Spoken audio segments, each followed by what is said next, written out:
Remind you of last year when you started SEC play. Now, you did start on the road, so that was my fault with Texas A&M. But that game really reminded me of what Arkansas looked like last year in game one.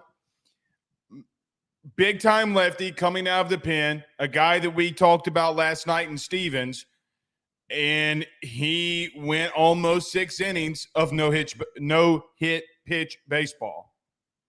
Guys, you got no hit. You didn't get a hit until the 9th after the 3rd inning.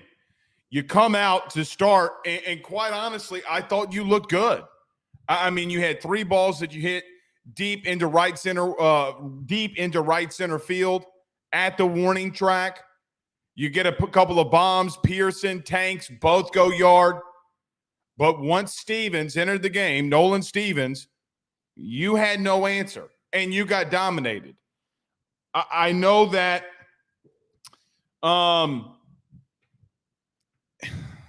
you could say that tonight just wasn't your night, and you kind of just got to shake this one off, man. Look, you don't want to lose the opening day game in conference play. I get it. Not fun. It is what it is. It is what it is. A lefty came in and shut you down.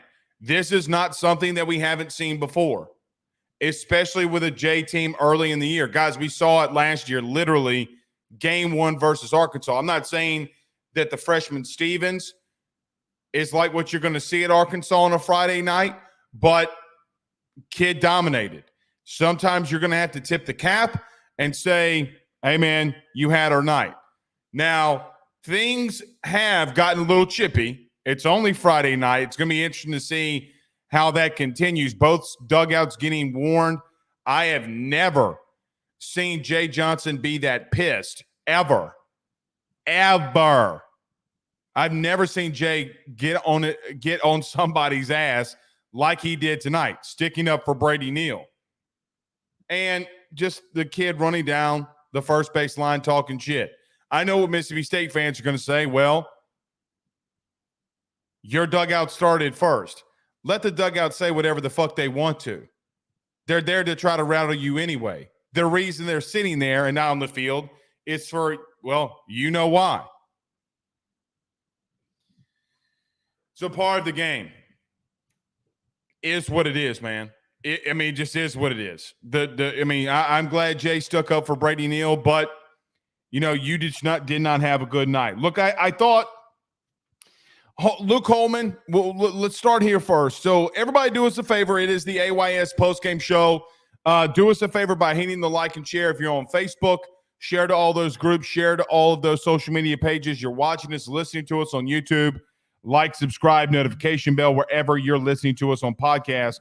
Rate, review, and subscribe. Every postgame show is brought to you by our good friends over at betonline.ag. Use your mobile device to sign up today. Use the promo code BELIEVE50. That's BELIEVE50, BLEAV50 at checkout. That way that they will know that Blake Ruffino at AYS sent you on by. All right, so you start off the game. Both sides you had a couple of hits by Mississippi State in the first. Holman gets out of that. Travinsky leads off the second with a double. You're not able to get anything out of that. You give up a run in the second, but you come back and you respond because Pearson gets a home run. Bingham gets a single. Tommy Tanks hits an Oppo Taco. Almost hit that bullseye. Did y'all see that? Almost hitting the bullseye. Jones gets a double into right center field as well. Holman comes back and gives up a run, so it's 3-2 in the third. Let's stop right there because you're giving up a couple of runs. All right, by the way, Holman only gave up, just throwing this out there, he only gave up 2 earned runs. 5 runs scored only, but only 2 of them were earned because you had the bad play by Braswell at short, and then you had the misplay, if you will, by Mac Bingham in left. 2 very bad plays. And guys, quite honestly, crucial plays early in the game. Luke Holman would have gotten out of that inning, by the way, in the bottom of the third without a run. So you would have gone into the top of the fourth up 3-1. Not that it would have maybe saved you as much, but it would have saved, and we counted 18 pitches from Luke Holman because he has a walk, then he gets to a full count on the next batter before he gets a ground out from Tommy Tanks, and Tommy Tanks gets the unassisted put out. I mean, guys, his pitch count was very up in the third inning. So you knew that was going to be starting to be a little bit of an issue before you got into the fourth, fifth, where guys normally sit at least the sixth from your Friday night guys. Top of the fourth, you got back-to-back walks. So runners on first and second. You've already shown that you are on Sierra, the starting pitcher. And from that point on, so Braswell walks in the top of the fourth. You would go from the fourth inning all the way to the ninth before you get a hit. Kling flies out. Pearson hits into a fielder's choice. Bingham would strike out. Then you have White grounding out. Milam and Jones both getting K'd up. And then in the fifth, Mississippi State just absolutely exploded on you. Hines gets his first home run of the night. First, he winds up hitting his second one later on. And you give up an RBI single to Kohler and Long.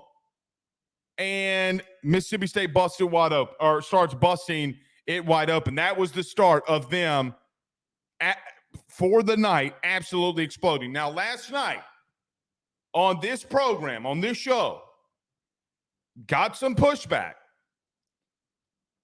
Said Mississippi State has shown player interviews, coaching interviews all week. This is what they were looking forward to. High energy, like, hey man, we're coming back. We're not dead in the water. We're not a team that you think that's just going to sit here because we lost a couple of midweek games. We are coming after you. And they did. I would remind you that you did not sweep this team last year, and they were much worse. It just stings a little bit more because it came from a Friday night. We'll give our weekend projection in a moment. But after the fifth, it was all downhill from there. Travinsky K's. Neal hits into a ground ball to third. Braswell gets on by an error, and then Kling strikes out again. I just don't know what you do with Kling right now. I don't know if he's injured. I don't know if he's hurt. I'm not really sure of the scenario or the situation. Personally, I think that either number one, he's trying to do too much, and I quite honestly don't like him starting up with that opening stance. I really don't. He is just drifting off on everything. The scouting report on him, throw him something soft away. He's not going to hit it. He's not. One of the only fastballs he saw, he hit into the warning track in the second inning. So,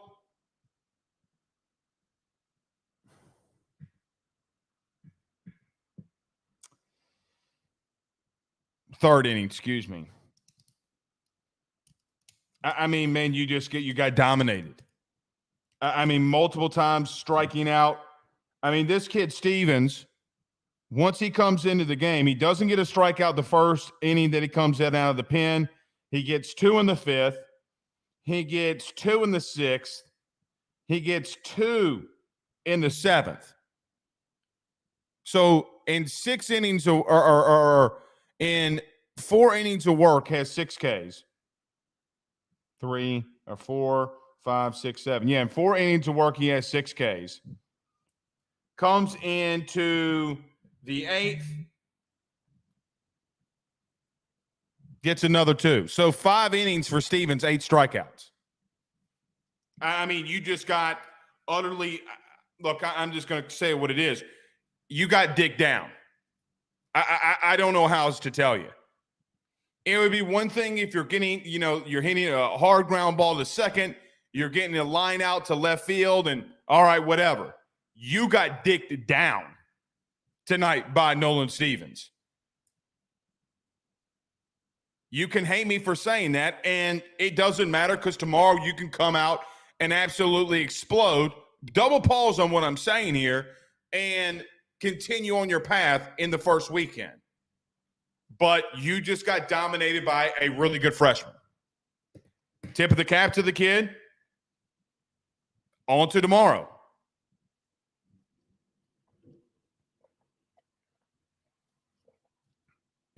That's the only outlook I have really of the night. No, I am not worried about Luke Holman. I'm still not really worried at what they're doing at the plate. I think things can be fixed. It's just this team, man, they have yet to show a killer instinct at times. Last year, you give last year's team, okay, any inch, if blood was in the water, they were going to kill you. Right now, I mean, like even Travinsky, okay, even going in the eighth. Guys, in the eighth, you were down 3, right? So you've given up some runs here, okay, and you're it's 6-3.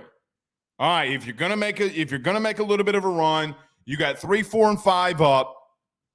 Let's try to get a run, get it 6-4.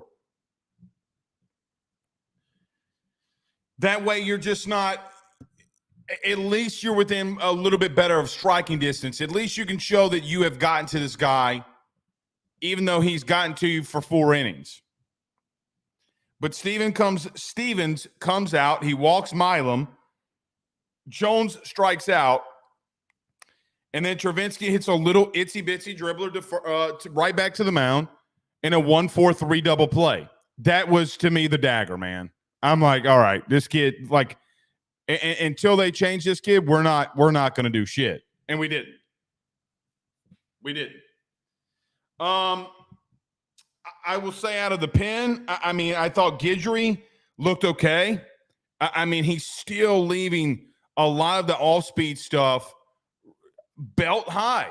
And he's going to – look, man, in this league, with a team like that that's got that many seniors, I don't care that they've lost midweek games. I really don't. Oh, we're the Mississippi State. The Lamonis, is he on the hot seat? If you leave shit belt high, you're going to get rocked. Same for Justin Lohr. The Hines kid, okay, who, for what it's worth, has shown that he can have a lot of power, has not shown it this year, absolutely tattooed you. I mean, just absolutely abused you. So you're going to look at it as a 1-game sample size, and that's all you can do. Like, all you can do. I will tell you, I don't think tonight, the way that Mississippi State hit the ball, that it's indicative of your staff at all either. Look, Florida giving up a lot of runs. So did Texas A&M. Both have really pretty decent pitching staffs. So did Wake Forest. I mean, Wake Forest gave up 7 runs in like 3 or 4 innings today. I'm not worried about this team. I'm not worried about Luke Holman. I'm not worried about really right now what you're doing at the plate. Now, you're going to have to start getting better. Like tomorrow, you got to start showing that, look, man, you just got on a couple game skid, and it was what it was. If you don't, then you come out of the weekend, you're still struggling. All right, maybe we can start having a little bit of a conversation. But I can't go there. You look bad tonight. A lefty shut you down. All right. Let's get to a couple comments here. Everybody do us a favor by hitting the like and share to all those groups and all of those social media pages. Trey Patan with a $4.99 super chat says, strange game. Old Jay has his work cut out with this offense. Feel like the home plate umpire squeezed the zone on home. And thank you so much for the super chat every time. And I tell you, we are continuously doing things in here. So don't be surprised if one day in the next couple of months things just completely look different. Every time y'all do that, man, we invest it right back into this place. Thank you. Yeah, Jay does have his work cut out for him. I mean, look, man, it feels like you're pressing a little bit too much. I mean, you're not surrounded by guys like Beloso, guys like Dugout, experienced bats, man. You're not. And there are times where you gotta come through with some crucial hits. I mean, guys, you got runners on first and second in the fourth, and you got a lead. Kling flies out to the warning track again. I'll give him that. In the center field, Pearson hits until fielder's choice. Okay, so you got runners on first or second and third at this point because of a move up steal by Kling. I mean by Braswell. But you got runners on second and third, man, and Bingham could come up with a big time hit, and he doesn't. He strikes out, and Stevens gets him out of the inning. That was the beginning. That was the start of the end with him. I mean, once he got that first K on Bingham, it was nighty night. Goodbye. See ya. I mean, and the kid was just lights out, man. I mean, again, let's look at this. Yeah, in the top of the fifth, Milam, Jones goes down swinging. Travinsky, Kling in the sixth goes down swinging. Bingham and White in the seventh go down swinging. No, White went down looking. Top of the eighth, walk, K, 1-4-3 double play through 7 pitches. 7. It's not good enough. I feel like everybody's pressing way too much. Michael Morris with a $4.99 super chat says they're trying too hard. They're trying too hard, maybe for the long ball, and it's costing them simple base hits. It feels that way. It feels like they're pressing. Like Kling. I don't know if Kling's hurt. I mean, I see him every time that he gets out of the box. He's like doing something a little weird with his wrist. I don't know if his wrist is hurting him. I don't know. But I don't like the open stance for him. I'm not an open stance kind of guy. Never. I mean, I think that you got to be very, very good at hand-eye coordination to be open. I was taught, okay, and this is way old school shit. And it's fine.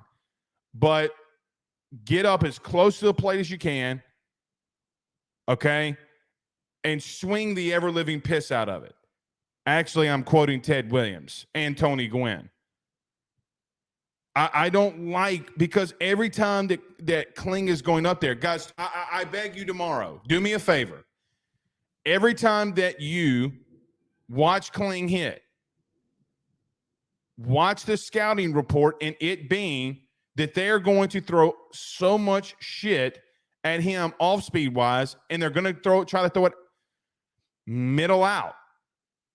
And that's where they're going to live. And then if he swings and misses, they're going to bust him in with a fastball, and he can't catch up to it. It's literally been all year. The scouting report is out, and that is what they're doing. I think I could chart every single one of these sons of bitches. That is the scouting report.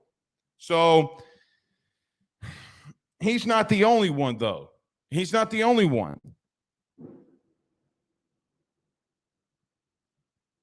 Thought Milam looked bad tonight in his first game in the SEC. I say bad. I thought he looked inexperienced. And he is inexperienced. It's not a bad thing for him. He looked inexperienced. He is inexperienced. Just might need to. It's might be tough a little early. Might have to win a game, like I said, 4-2, 4-3, and sneak out with a couple early.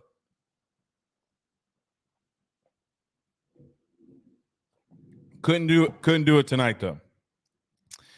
Ryan Smith says, give a shout out to the Young Guns 14U baseball team that will be playing in BR tomorrow. Good luck to all of you out there. Now, I don't know if y'all can hear it. Guys, give me a thumbs up in the chat. Can y'all hear the thunderstorm right now? I don't know how I don't know what the weather looks like for tomorrow, but right now it is pissing down. Give me a thumbs up in the chat if you can hear the thunder in here. It is like that's why I took it off. I'm like, man. Yes, indeed. Cutter says this was ugly. No other way to describe it, but this game does not define the season. 1,000% Cutter. He said time to bounce back tomorrow. Completely agree. Completely agree. Joe says that SEC play is going to be a coin toss no matter who you play. No doubt. And I mean, guys, look again, like I'm this game. I thought we led off with Arkansas last year. We did not. We led off with Texas A&M, and that was I forgot about that. This game reminded me a lot of Arkansas last year when you opened up at home. If you remember, okay, in that game, Hagen Smith, if I'm not mistaken, led the game off. I think. Hunter Holland actually might have led that off. Yeah, Hunter Holland. No. It was Hagen. No, it was Holland. Hunter Holland led the game off 5 1/3 innings. Then Hagen Smith 4 2/3 innings. Problem with that is in that game you got 8 hits, but you only got 1 run. Or 3 runs, excuse me, like you did tonight. So that's what it reminded me of. A big-time lefty coming after you, okay, and you're not able to put enough really good at-bats together. You made him throw a lot of pitches, though, but he struck a lot of us out, or a lot of them out. I mean, it was just ugly, man. Very ugly. Elwin says we could lose this series for sure. You could.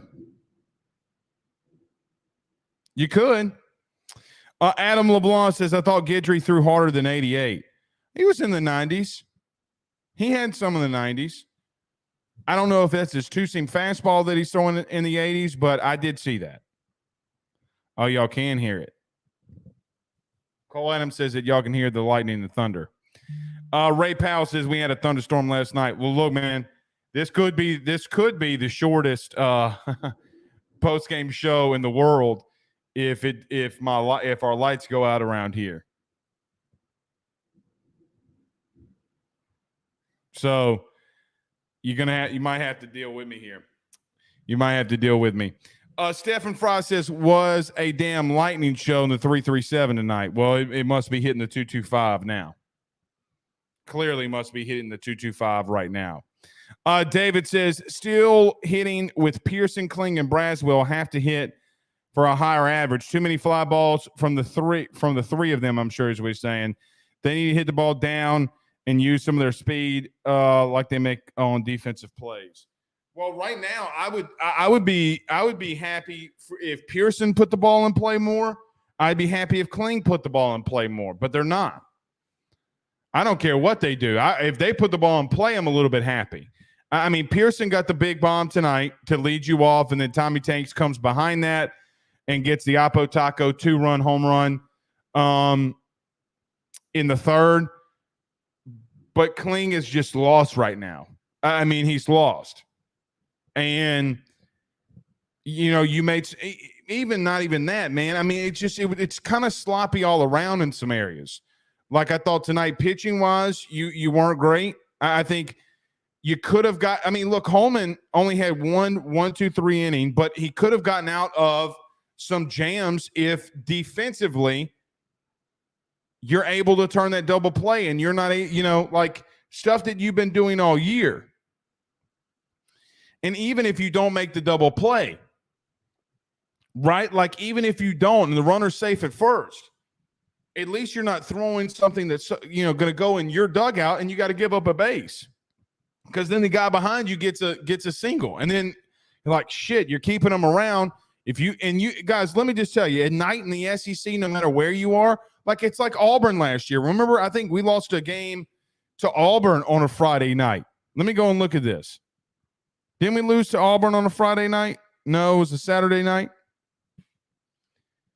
Even that one. And you lost on Sunday. You got 10-run ruled on Sunday.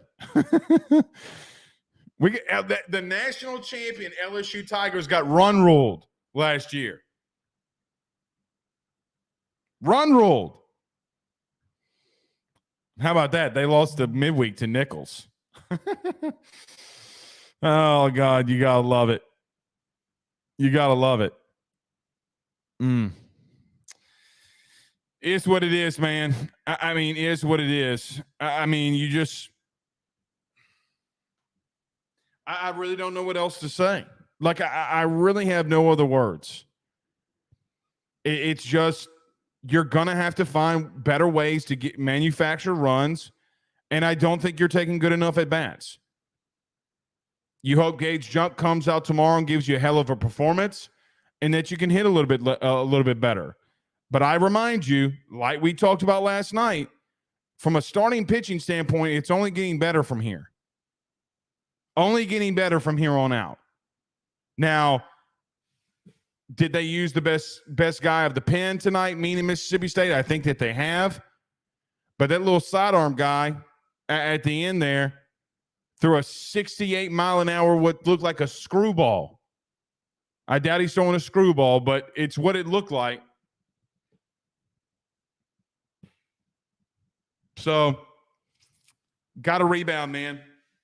Got to rebound. David Wirtz says, I would have plunked him if he got up again. If you're talking about the guy,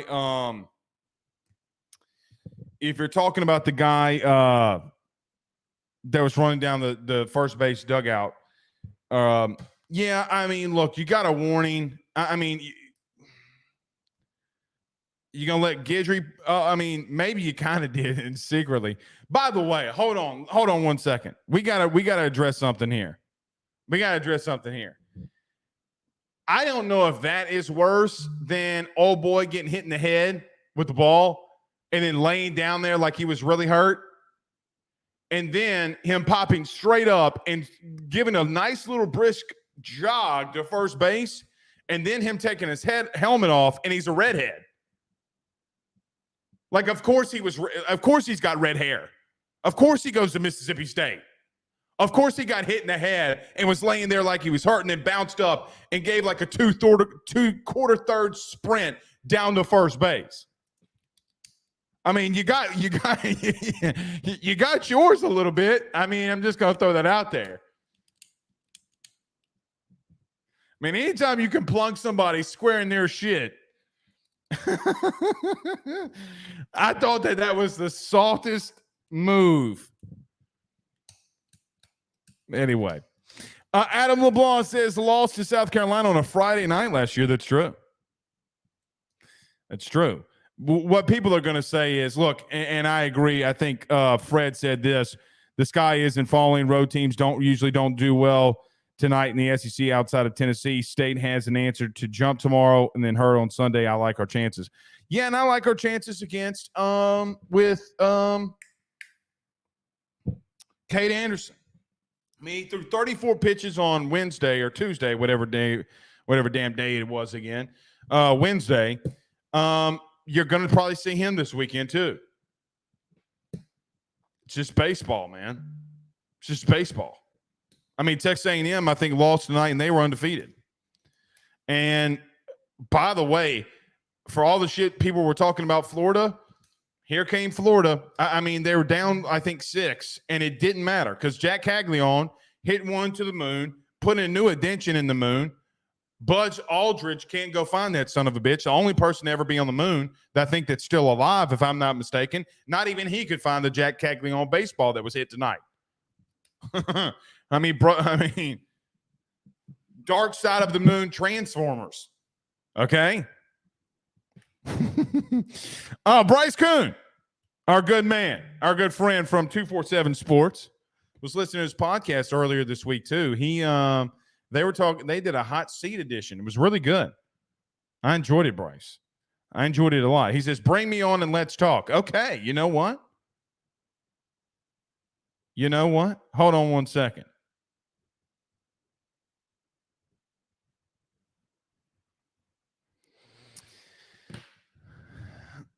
Guys, I'm sending you I just texted you my login for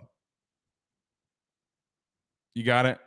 Send it to Bryce Coon. All right, Cooney. You're about to get a DM. I'm sending you the StreamYard link. Bryce Coon, 247, going to join us. At least I think that's him. Maybe I'm getting trolled. Who knows? Justin LaGrange says, sorry if you talked about this already, but what do you do with Klain? What's that, guys? Yeah. You sent it? Okay. Bryce, the link is in Twitter. DM'd on Twitter. I don't know what you do with Klain. I have no earthly idea what you do with Klain. I would tell you what I would do. I would keep running him out there for right now, to be real with you. I just keep running him out there. I mean, let him get the reps, let him get the experience. I don't think that you can take him out right now. My personal opinion. Billy Sanford says talent here and need the coach to take or to make better decisions. What do you mean by you need the coach to make better decisions?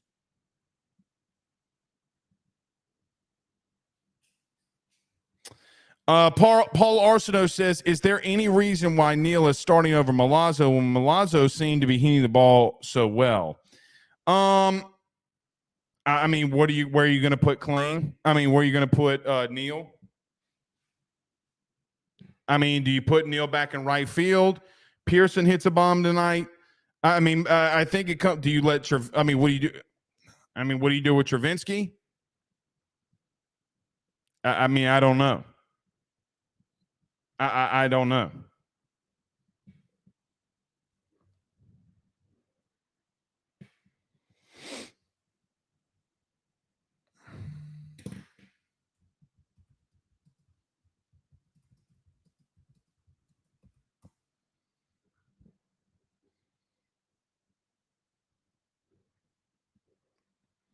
I don't know.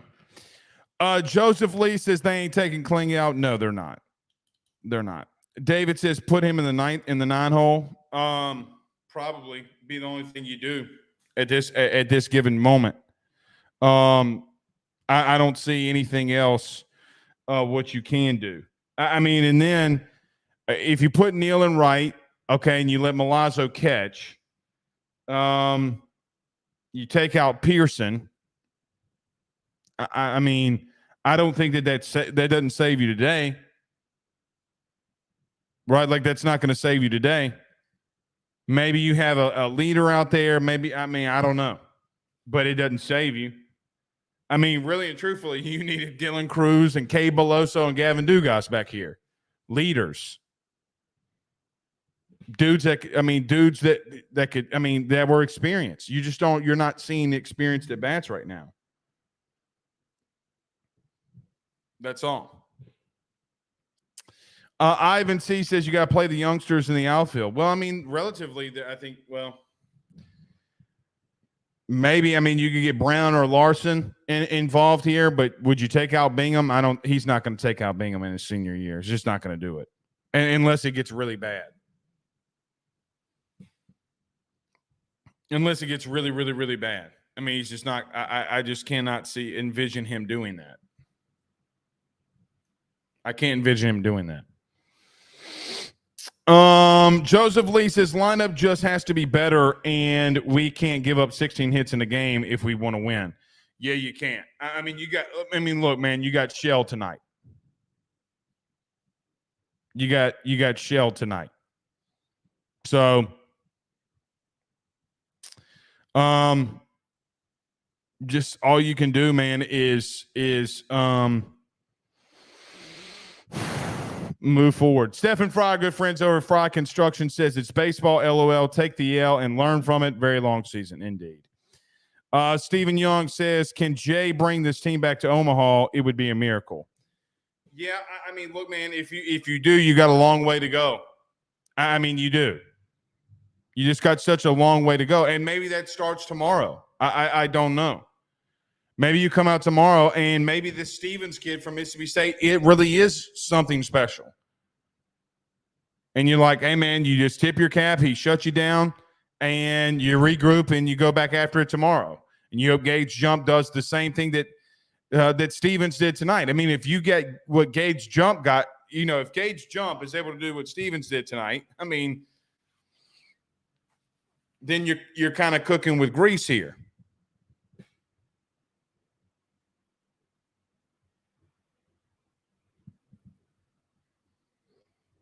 You're cooking with grease. Lance Thibodeau says Braswell has too many errors and is very nonchalant in his movements. I mean, guys, you're not going to take everybody out, so you're just going to have to, deal with it a little bit. You're going to have to deal with it. I mean, look, we can we can discuss what you do at short, right? Like we can, but y'all can have the discussion, but I am not going to have the discussion. I mean, guys, Braswell got the only hit off of Stevens tonight. He got a double off of Stevens. What you pulling him for? I mean, I get what you're saying with the error, but I mean, the only thing I could figure is if you want to move him, move Milam to short. But I, again, just don't see Jay doing that. Maybe he does. I don't know. Remember when they did that last year too? They started moving Thompson to second, and everything on God's given planet was hit to Thompson at second, and he looked like Henry Roland Gardner throwing it from second base. Remember when Henry Roland Gardner was in right field? In the stands? All right. What's that? All right, Bryce is here. Okay. Let me do this. Let's reset. Let's just talk about our good friends at J&J Exterminating. We will be joined by Bryce Coon. We'll talk a little LSU baseball. We do that next. Stay with us. Louisiana is unique. The food, the festivals, even the bugs. No, not mud bugs. Unwanted bugs like these. The ones you don't want crawling in your home or business. Trust the Shield from J&J Exterminating. We've been protecting Louisiana homes for over 50 years, earning the trust of our clients because we deliver what we promise. Protect your home from pests. Get the Shield from J&J Exterminating. J&J Exterminating. Yeah. We're back. All right. Bryce Coon, 247 Sports. Good evening, good sir. How are you? Doing well, man. How you doing? Could be better, Yeah. I mean, well, I should say congratulations. Welcome. Your first time being on AYS. Good to have you here. I guess let's start off with you here, Bryce. What did you think of the game? It's baseball. I mean, it sucked. Like, look, I mean, I tweeted this out and then I put it kind of over on our message board over at 24/7 Sports and Go 24/7. I just said, like, stuff like this happens. Like, sometimes you just get punched in the mouth. And you mentioned this kind of earlier in the show, Blake, but for me, like, Mississippi State had something to prove. They've dropped some midweek games. They were not a non-factor last year. They're a proud program, regardless of what elite LSU fans want to think. They're a proud baseball program, and this meant a lot to them to get this. And so they punched you in the mouth, and you're going to learn a lot about this team over the next 2 days, but nothing that's going to determine the rest of the season. Nothing that happens over the next 2 days is going to determine what happens the rest of the year. No doubt. I said that last night, Bryce. I think this is the biggest point in all of this. Okay, we talked about this on Thursday. I was looking at Mississippi State baseball social media. They're putting out like 2019 LSU hype videos. Okay, and I'm like, oh shit! Like somebody forgot to tell them like this is a playoff game for them. They were not playing around, and you saw that tonight. I think that's the biggest thing that I took away was like, oh shit, it means something to them. I don't know if it means a lot to us right now. Is it maybe? I'm not saying guys are like not excited to be there, don't want to be there. They wanted that more than you did tonight, though. Well, and a lot of people want to talk about last year's team. For the guys that have stepped into these roles, this is kind of a wake-up call. Like, hey, no one else is walking through that door. That Paul Skeens is not walking through that door. So, when you get back to the hotel tonight, you get back into the locker room tomorrow, get ready for tomorrow night's game. There's not whether it's a Hayden Travinsky, whether it's these other guys that really realize, hey, we are the guys that have to kind of carry this torch. Because look, I mean, I know they dropped some games in the non-conference portion of the schedule. Guys, they could have slept walk through that, and a lot of the fan base did too. Just okay, let's just call me when we get to Starkville, and I feel like might get crucified for this. I feel like a lot of fans just kind of woke up and started watching LSU baseball tonight. I And know. I get it. And I get it. I understand. Not everyone's a sicko, like a lot of us here. That likes to watch North Dakota State and LSU the full game, stuff like that. But that's kind of how I feel about it. And you wake up tomorrow, and the great thing about baseball is that you got so many more chances. Here's the problem, and then I'll stop blubbering about this. I guess people take baseball and they look at it like football. They view everything like it's 12 weeks, do or die. You Right. mentioned I was last year. This is before I had moved to Baton Rouge. I lived 30 minutes from Auburn, went to cover the Auburn series, covered the Friday night Paul Skeens masterpiece, 15 strikeouts. The next 2 days, you would have thought that Jay Johnson should have been fired. From some of the reaction of the fan base. Got run ruled. And then went the next weekend and lost. I don't remember who they lost to the next weekend, but they lost back-to-back SEC series. And like you mentioned, the national champion last year got run ruled. The national champion lost to Nichols last year. It's going to be okay. This stuff happens in baseball.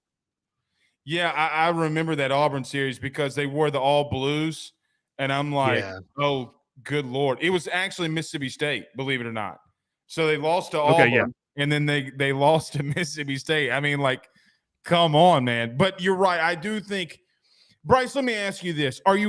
I say worried. I don't know if, my public school education knows a better word, but maybe worried's not a good word. Are you monitoring what's going on at the plate for saying, hey, man, you got to have to pick some things up here at the plate, though? Even though it's an approach thing for me. You kind of mentioned it with Paxton Kling, all the tools are there. When you look at the God-given talent, a lot of these scouts talk about this, and I know you and I talked about this at spring ball the other day about some guys around the country that just kind of have that. He has all the tools. It's just about putting it together. Right. So for me, it's an approach thing. That's what I want to watch. And look, Jay Johnson's a hitting guy. If anyone is dissecting this, it's not fan number 3 in the Twitter thread. It's Jay Johnson and this staff that are looking at this. So for me, I want to see a better approach. I wrote a piece this morning about Stephen Milam because to me, Milam is in a position that I don't think if you truthfully ask Jay, I don't think Jay and a lot of the staff thought that he'd have to be in, and it's pretty much a catalyst for this offense, a guy that kind of kickstarts this. Whether you want to say that's unfair not to a freshman, I think he's answered the call as well as an 18-year-old can. But with Kling, I know you've gotten some comments about guys like Braswell as well. It's going to take time. It just is. And this is another this is the second part of the season. This is season number 2. You finish non-con, now you move into this season where some guys are going to have to ramp up their level of play. Guys like Hayden, other guys have been here before, but for me, it's an approach thing. That's what I would like to see better. I think they're sometimes the plan in post-game pressers. We hear this a lot when they've lost. Hey, we didn't execute our plan. When they win, we executed it. Now, look, a lot of coaches are not going to tell you, but that's obviously the difference. What is the difference between not executing and executing? Well, tonight, I think it was like you mentioned earlier. It's a guy that was just, he was just feeling it. Sometimes that happens. Sometimes that happens. I mean, Bryce, when we got to the 7th and Pearson, Bingham, and White went down, I'm like, oh, shit. I'm like, this dude, at this point, he's through 4 innings. He's got 6 Ks. In the 7th, he threw 13 pitches and got 2 Ks. It's just all right, sounds good. I don't know what else to say.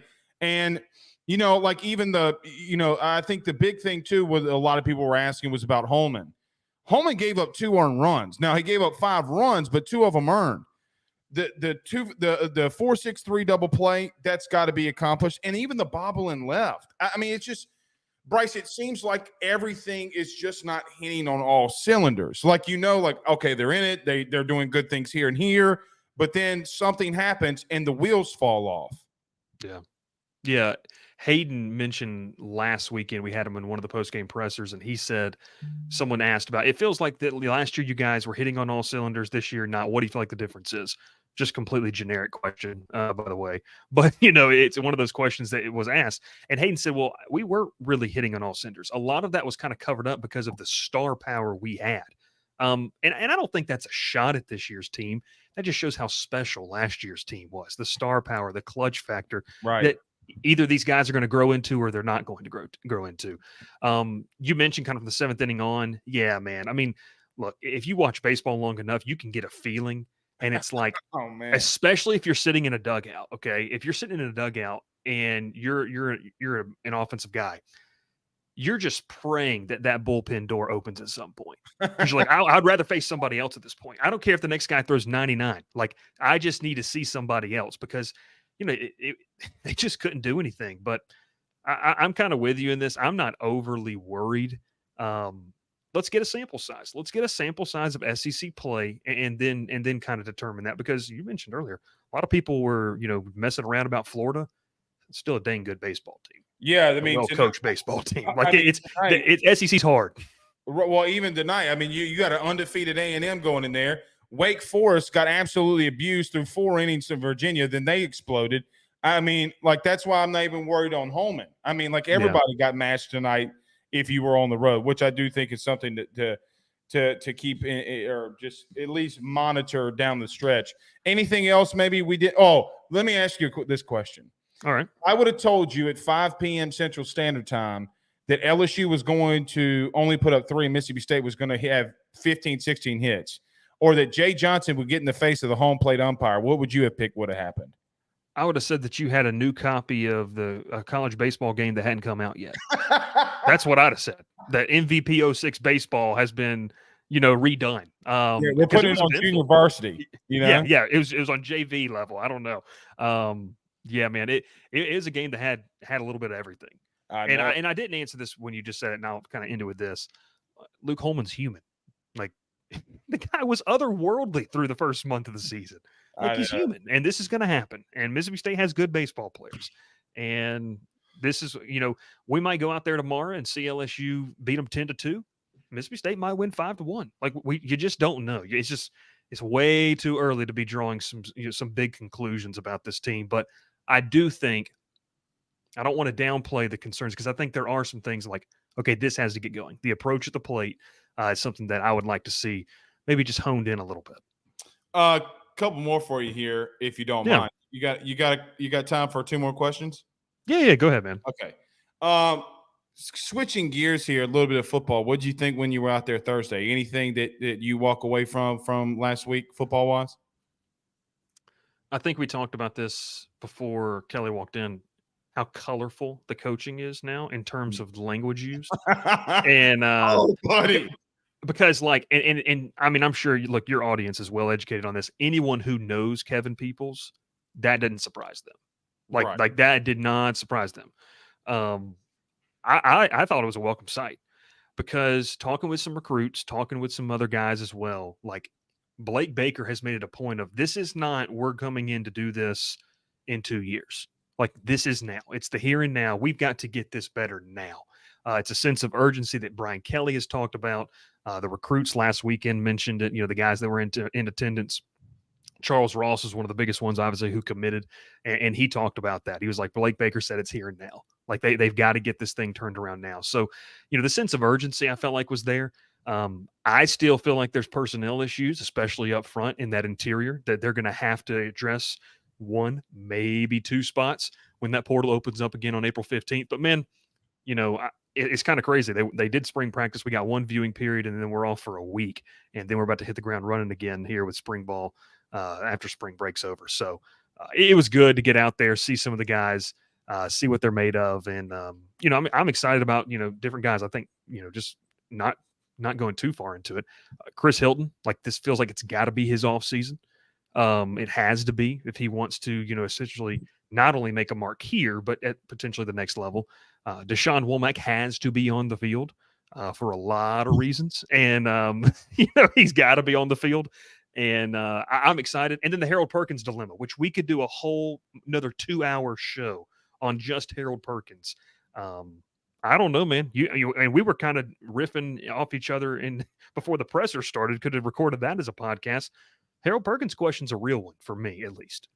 Yeah, I don't know, Bryce. I'm not sold right now that they won't go to some form of 3-3-5 or something exotic. I'm not sold on that. I'm not sold on that he's playing in the inside necessarily. I think that he'd be like an Isaiah Simmons, like when he was at Clemson, in the sense that, hey, man, safety, linebacker, we're just going to utilize him in different ways. I mean, that's what Venables did. But I do agree with you in reference to the colorfulness of the language. I mean, I don't think I've heard that under Kelly, and I'm kind of surprised. I'm kind of glad he let that shit happen. Like in a way, like, hey man, this is a culture shock. Y'all sucked last year. I mean, it ain't. Come on, it's time to go. The other thing too, I thought was funny when what you mentioned was and just the here and now, because I just really feel like that every time that we hear Kelly or something about Blake Baker or from a recruit, it's like, hey man, we're not gonna suck. Okay, like we're not gonna do that. We're gonna have to do something to fix it. You mentioned Chris Hilton, which I thought was interesting. Do you have any kind of you have worries defensively, but not really offensively? At least I don't right now have worries. Is there anything personnel wise you look at offense that you're really looking forward to seeing? Offensive line, probably the best group. I mean, if DJ Chester, which I got the chance, I mean, I know you know this, I don't know a lot of the fan base, came from Georgia. Obviously, DJ Chester did, and I did as well. So I got to watch him and cover him during the recruiting cycle. Because Georgia was after him too, pretty heavy. Were they not? Yeah. No, Georgia tried to get in real late, but man, he fell in love with LSU. And when you talk about DJ Chester, like that, if that assimilates well, that's a Joe Moore Award finalist group again. Like that's a top 5, top 6 offensive line in the country. I think it's a group 2 that could be the best in the SEC. So I'm excited about that.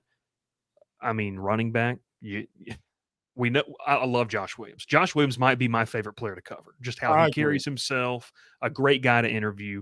But you know what you're going to get out of him. A selfless guy who's going to make some highlight blocks, do anything to win for the team. But Caleb Jackson's the X factor for me. We can talk about the pass game all the way long. Has Caleb Jackson become more than just a freak athlete? Because that's kind of what he was in year 1. He wasn't necessarily polished in, picking up blitzes, understanding everything. And Brian Kelly talked about that last year multiple times in pressers. So for me, Blake, I'm watching Caleb Jackson because if he emerges, oh, buddy, I mean, like that's scary. Yeah, if they got a running game with the pieces that they have out wide, it could be a little bit something. Something interesting? Do you think they go in the portal and get it back? Yeah, it's going to have to be a specific fit. That's the problem. It's going to have to be a kid that understands he's not coming in to be RB1, but which a lot of kids are okay with that now. They don't want as much mileage on them when they get to the NFL. But I think Caden Durham could be a guy that could play sparingly. But Frank Wilson loves to have him, 4 or 5 guys deep. We're talking 365 days ago, Blake. They were 8 deep. Like, I don't know what your favorite establishment in Baton Rouge is. I don't know where you're doing trivia, but years from now, the answer of Trey Bradford getting the first touch from scrimmage in that Florida State game last year is going to be one that you need to have imprinted because that's going to be a question, because that's how deep that room was. So I'm excited. It almost took a wheel route to the house, right? Yeah. I mean, we didn't see him the rest of the year. I don't even know if we the rest of the year. He didn't get a touch. He did not get a touch the rest of the season after Florida State. Not a touch. His yards per attempt were fantasy just dream. You know what's funny? Or I'll say this now. When Orgeron was here during the entire summer, the entire conversation in 18 or 19, no, it was 18, was who the running back was going to be. Like Brissett, Clyde, you don't have a running back. You're not going to be able to Joe Burrow could come in here and light the scoreboard up, but you don't have a running back. Leonard Fournette was the one who got the opening touch. So trivia me on that, okay? Who was the first back to get a touch in 2018? I will get you. All right, Bryce Coon, 24/7. I was listening. Last thing for you here. I was listening to y'all's podcast the other night. Interesting, the hot seat tracker. I'm kind of with you guys on the Kiffin maybe to Florida. What you think about that? Yeah. So we have a good time. We have a good time on that podcast. Obviously, I work and the podcast is 24/7. called so they know what I'm Yeah, talking yeah. So about. it's called The Crowded Booth. A ton of fun. We talk college football. We talk a plethora of other stuff. We go live on Monday nights, 7:30 Central, 8:30 Eastern. And yeah, it it was hot seat type of talk, but guys that are just going to be feeling the pressure, and whether or not they're going to be fired or not. So I know one of my co-hosts talked about would Kiffin entertain Florida, because it's just felt like Kiffin to Alabama was like that was what he wanted. Like that's the ultimate prize. And now that door, I don't want to say it's look, anything can happen in college football. We've seen that. Anything can happen. But now that it kind of feels like that door's maybe shut. I mean, Florida's one of those places. Like there's a list, Blake. There's a list of places. If they ever get that right guy, they're right back. Right back. And Florida, I know LSU fans can't stand Florida, but Florida is one of those places. Florida is one of those places. Tier 4 school in the SEC right now that can go from tier 4 to tier 1. Vandy ain't doing that. No. Kentucky's not doing it. Correct. Yeah. They're not doing it. And they're the only team because they got the money and resources, and God help us if they do. Because Anthony Richardson was just sitting there unused. Lane Kiffin gets Anthony Richardson. Good luck. Good luck, buddy. That's all I'm going to tell you. Yeah, you thought Jackson Dart was crazy to watch trucking Andre Sam last year. Imagine Anthony Richardson, in that offense. But yeah, man, that's it's look, college football year round, college baseball. This fan base has been a ton of fun to cover. Our message board was melting. I literally got a quote, a DM, worst LSU offense of all time. It's like, wow, man, not even remotely close. That's just that. Like, I know LSU's got a rich baseball history. I'd have to go back and really look at it. There's been some bad years. Some bad years. I can give you two off the top of my head. Google Smoke Laval, okay, and you will find a plethora. And then, look, I love Paul Maneri to death. Italianos, we stick together. But there were multiple ones of Jake Slaughter and Hal Hughes that sucked, okay? Yeah, spare me that this is the worst offensive team that we've had, okay? I remember, Bryce, Paul Maneri having arguably one of the best staffs and winning games like 3-1 and not getting a hit through like 6 innings. We got 3 runs off some BS, and then you just had to shut everybody down. The Paul Maneri way, man. Good Lord. I've never had more. Todd Peterson was hitting doubles in the SEC tournament. Okay, that's what we were down to. Todd Peterson hitting doubles. We did get one of the best sound bites ever in that post-game presser. Ever. But, I don't know. You're exactly right. It had to be Jock that asked the question. Like, nobody else could have asked the question. It had to be Jock. Yeah. That's anyway. Jock to say for you. All right, buddy. Thank you so much. 247 Sports, The Crowded Booth. Thank you for joining us. Yeah, man. Appreciate it. I know I kind of bombarded you with that, but I appreciate you being flexible and enjoyed. I'll take guests anytime, man. We'll do it again, and we'll get you on our show as well. No problem. Awesome. Bryce Coon 247. Thanks, buddy. We'll talk soon. See you, man. Dude's really good at his job, bro. Dude's really good at his job. Nolan Strange says Kling just needs to change the way he looks at pitches. He is just a little behind processing where the pitch is or will be. Yeah, I agree with that. And that's why I don't like the open stance for him.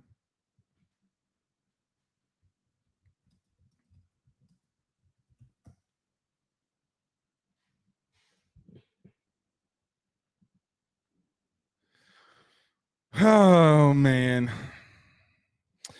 Joseph Lee says move Aaron Anderson to running back. Yeah. And also says I'm worried about backup offensive linemen. Well, everybody in the country is worried about backup offensive linemen. If you have, and I don't think I really am. I think Tyree Adams, I think has looked pretty decent, pretty well. So we'll see. We'll see. All right. I don't know if we'll see you tomorrow, but I think we'll try to see you Sunday, depending on what's going on around here. All right. We'll see y'all soon. Thanks to Bryce Coon for joining us. Y'all have a good night. Peace.